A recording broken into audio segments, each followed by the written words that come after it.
সাকিবের অ্যাক্টিংটা খুবই এনজয় করার মতো। আর মুভির প্লট বলেন, মেকিং বলেন, কালার থিম বলেন, আমার অনেক পছন্দ হয়েছে। আর অনেকগুলো পরিচিত এবং প্রিয় মুখ এই ছবিতে। সো আশা করছি নেক্সট যে পার্টটা আসবে সেই পার্টটা অনেক বেশি এনজয় করব। আর সবথেকে বড় বিষয় অ্যাকশনগুলো ছিল ইনসেন লেভেলের। আমার অ্যাকশন মুভি এমনিই পছন্দ, সো এটা আমি খুবই এনজয় করেছি। আমি চাই সবাই আসুক, সবাই হলে এসে মুভি দেখুক। আর বাংলাদেশে আরও সুন্দর সুন্দর মুভি এরকম মেক করুক, সবাই যেন ফ্যামিলি নিয়ে এসে মুভি দেখতে পারে। আপনারা কয়জন সিনেমা দেখতে আসছেন? আমরা কয়েকজন কলিগ মিলে এসেছিলাম। সো সাডেন একটা প্ল্যান করে এসেছিলাম, বাট আনএক্সপেক্টেড এতটা মজা পাবো। সবাই হল থেকে বের হওয়ার সময় হাসি মুখে বের হয়েছে।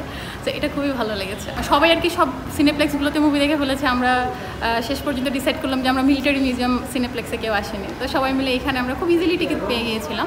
আমরা 2 দিন আগেই টিকিট কেটে রেখেছিলাম। সো যাই হোক, খুবই ভালো লেগেছে, খুবই এনজয় করেছি। এখানকার সিনেপ্লেক্সের পরিবেশ কেমন লাগছে? পরিবেশ আমার কাছে এটা খুবই মানে ক্রাউডলেস ফিল হয়েছে।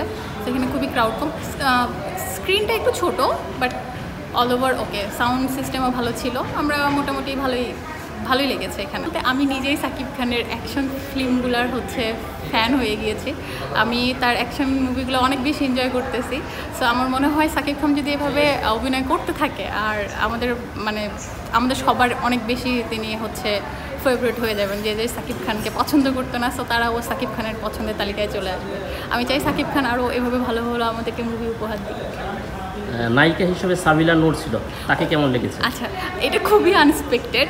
সাবিলা নূরকে এভাবে দেখবো, বাট এটা আমি কখনো চিন্তা করিনি। আমি ওদের আইটেম সংটা দেখে আমার একটু আমি আপসেট ছিলাম যে সাবিলা নূর ওকে ফাইন, বাট মুভি দেখার পর আমার এত বেশি ভালো লেগেছে। সাবিলা নূরের যে লুকগুলো ছিল, তার অ্যাক্টিং খুবই আমার অ্যাট্রাকশন গ্র্যাব করছে। আমার খুব ভালো লাগছে। সাবিলা নূরকে নতুন একটা লুকে দেখলাম। সো আর আমার মনে হচ্ছে আমরা যে পার্ট 2টা আসতে যাচ্ছে, পার্ট 2টা আমরা দেখব।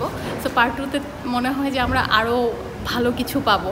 সো জয়া হোসেন তো ওনাকে নিয়ে তো বলার কিছু নেই, উনি সবসময়ই অনেক ভালো করেন। সো এখানেও ওনাকে অনেক ভালো লেগেছে।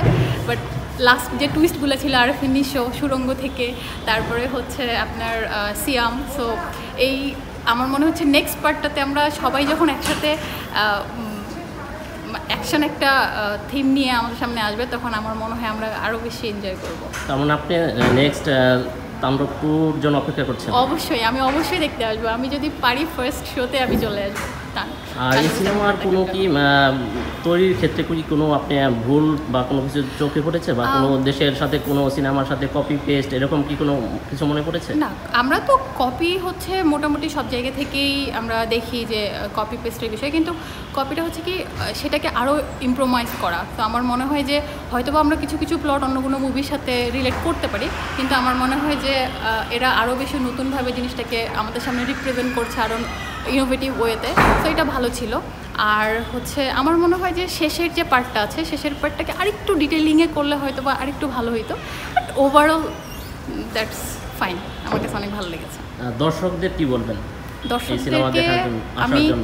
আমি দর্শকদেরকে বলবো যে আপনারা হলে আসুন। আমাদের হলে এখন অনেক রুচিশীল সিনেমা তৈরি হচ্ছে। আমরা ফ্যামিলি নিয়ে, আমাদের ফ্রেন্ডস নিয়ে আমরা সবাই একসাথে বসে দেখার মতো। সো সবাই যেন আমরা হলে আসি, হলে এসে সিনেমা দেখি, আমাদের বাংলাদেশের সিনেমার জগৎটাকে আমরা আরেকটু সামনে এগিয়ে নিয়ে যাই।